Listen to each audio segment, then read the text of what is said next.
Hi, I'm Karen and back with Kelly answering your grief questions. This is one that, I think is specific to people who have had a very specific type of loss that are trying to take care of themselves and their children. So the question is, how can I make sure my grieving child is getting the support at school that they need? Absolutely. It's so important. So we're kind of in that beginning of school year phase. And so your child may have experienced a loss in the past or may over the summer and coming back to school for the first time following a loss. And I do think, unfortunately, teachers are not always grief informed and grief trained. I think it's about only 7% of teachers that have had any training in grief and loss. But we know that 1 in 12 children are going to have a parent or sibling die by the time they're 18 years old. So there's a lot of grieving kiddos in schools. And it's important to have the resources and support they need. And so, one of the things that I always recommend is for parents to advocate with the school, especially if the loss occurs during the school year, is to have like an entry plan to come back to school following the loss. What does that look like? Have resources in place, have that meeting before the child goes back to school. So it's a smooth transition. And also thinking about certain things like, do you want the school to notify their classmates about the loss? Mm. How do you want to handle that? Do you want to have the cause of death shared? Do you not want to? Definitely depending on the age, it has to be age appropriate. I know I'll share. A little boy went back to school. The teacher did not feel it was unnecessary to tell the class that his father had died. And he was about 7, so probably about second grade. And he walked back in, and the kids were like, "Yeah, you got a haircut." And he looks at them and he goes, "Yeah, because my dad died." And so then because the teacher didn't do Mm. anything, Yeah. all the kids were like, "Oh," and it wasn't handled really appropriately at all. Yeah. And so there's certain things to definitely I think you have to advocate with the school. You really have to ask them for an individualized bereavement plan for your child. And you can just Google that and find a lot of different resources on that. You can go to my website, I have a blog on it. And there's certain things to include, like, do they need some academic accommodations? Do they need maybe more time on tests because their focusing is more difficult because they are grieving? Do they need a free pass to be able to go to the counselor when they need to? Do they need to be able to, especially the little ones, be able to call home because maybe a parent died and they need to be able to call that other parent because that's what they worry about. They worry about someone else dying, right? Especially Mm. the other parent. So they may need that. Do they need to have something in their desk that reminds them of their loved one? Maybe it's a picture or some sort of memento. Do they need to be starting individual counseling with the guidance counselor or school social worker? Do they need to be excused from certain lessons that may be involving maybe the cause of the death or death itself? A lot of the books that these kids read, especially in the older grades, revolve around loss, Yeah. and it might be triggering. I know for one of my kiddos really triggered when they would do the safety presentation from the fire department. Mm. So being able to have an excuse and not be part of that, or be part of the cancer conversation in the health class or the grief conversation in the health class. Be mindful about, Father's Day and Mother's Day. I think some teachers are really great at that, and they kind of make it more general about who's a female in your life, right? But there's some teachers that won't, and they will still do a Mother's Day and Father's Day, even though they have kids in there that maybe don't have that at Yeah. home. Um, so there's certain things that I think you have to be aware of, but once this individualized bereavement plan is in created, it's about making sure all of the teachers have a copy of it, especially the special teachers, because the PE, the art, this is where a lot of the behavior problems come up with grieving children, is in these special classes because it's out of their kind of their routine and Mm. their structure. And if these teachers don't know about it, you're going to get a call home and you're grieving and you're like, why am I having to deal with this now? Right. And it becomes so overwhelming. So really making sure even the nurse has it, because kids will go to the nurse with a stomach ache or a headache because that's a normal grief reaction.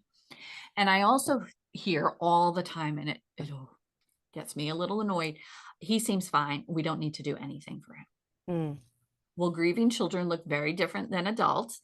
And so just because he may look fine doesn't mean he is.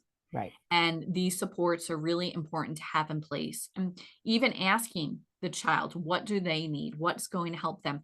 And these plans should follow that child for years, not just short term, because we know that children regrieve at every developmental stage. So just because this loss happened in third grade and they go to sixth grade where middle school starts, that may bring up some new grief. Right. So it's again making sure that this plan is part of your child's, you know, packet that kind of moves forward through the grades. And so they're aware of that. I mean, I had a kiddo that I worked with.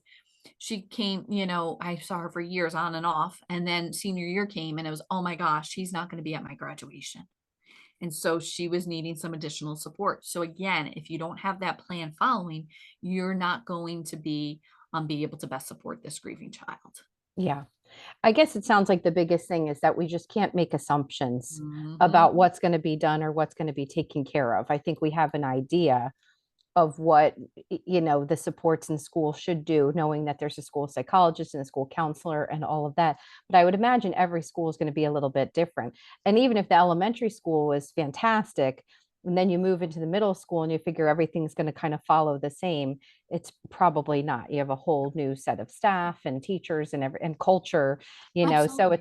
it's a lot for a grieving parent to have to be doing all of this, year after year and staying on top of it. But it sounds like in order to really be supporting, their child through every stage, as you said, that it's going to be part of checking in to make sure they have a plan in place. Well, so I had a mom, she sent out the individualized bereavement plan. It was a middle school child, so multiple teachers sent it out to all the teachers at the beginning of the year. He started having behavioral problems. They called mom in for a meeting, which she was really anxious and nervous about. Mm. And she didn't want to be told all the things that her son is doing wrong. So we kind of role played and gave her some suggestions on how to handle this meeting. And she went in and she did amazing. And she advocated for her son. And she said, this bereavement plan has been placed all year. Why is it not being followed? Yeah. And a couple of the teachers were like, I've never heard of that. Even though they Yeah. were given that plan in the beginning of the year, she emailed it, she took that initiative. They didn't check their email. And so it's, sometimes you have to kind of follow up again. And after that meeting, things shifted so much and he had a great rest of the year because Oh, they were that's all good. on the same page. Yeah. And so, if your child has an IEP or a 504 plan, you maybe want to make sure that these things are also maybe included in those CSE meetings every year, just to remind them that this child has experienced a loss. Yeah. But again, unfortunately, not all school professionals are grief informed, so you might have to provide some information. The Dougie Center is a great resource. I think it's dougie.org. They have a lot of great resources that you can share with the school about what grief looks like in children, and just also to be mindful of dates and holidays. Anniversary, the person's birthday, even maybe keeping track of that as well on the plan. So then that way you can be mindful of if you're seeing all of a sudden an increase in behaviors. Yeah, absolutely. Because that stuff can come up, as we've said, even if you're not consciously thinking of it or aware of it. When I think of school, I always think of like the social aspect of school and the other kids. And, is it advisable for a parent, like if a parent is trying to figure out like what are, because most parents are going to do, I want to do everything. I want to do everything that I can to make sure that they're okay. So terms of talking about the school, what about like the kids' friends and their parents? Like, how is that usually handled, or what's a good way to handle that in terms What? of communicating some things? I think nowadays with social media, somebody shares something and it gets shared. And some of these funerals that I've heard for some of my clients, um, everybody's showing up, baseball Mm. coaches, every teacher, all these parents. But I do think it's important to share this information. I had a little girl recently tell me that her dad died of a drug overdose, and we shared how he died age appropriately. And she said, oh, I told my friend on the bus that my dad took some medicine that he shouldn't have. And so I was like, "Okay." So I went back to mom. I was like, "You might wanna check in with that mom and just, make Yeah, sure that they would be scary. understand and they have this discussion." So, we have to be mindful of things like that.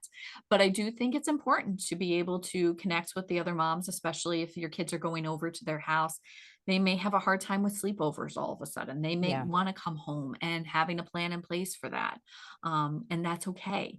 So I do think we have to communicate, obviously age appropriate, um, details, especially about the death. But I Yeah. do think, you know, Yeah, that makes me think that in a future video, it would be helpful to talk about age appropriate language, mm, because kids do repeat what they hear from their parents.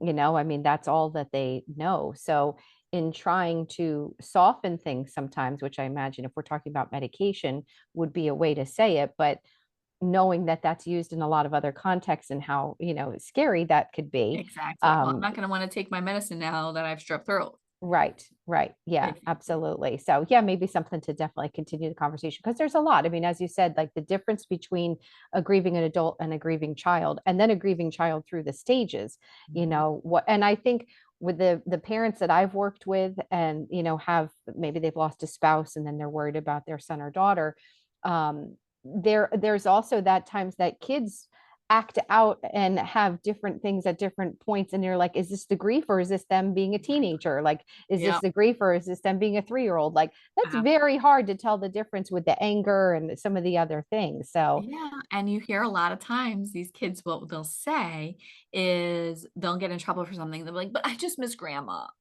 yeah, And it may be that, but it may not. And so I always think it's important. You still have to follow through with consequences, and parent your children.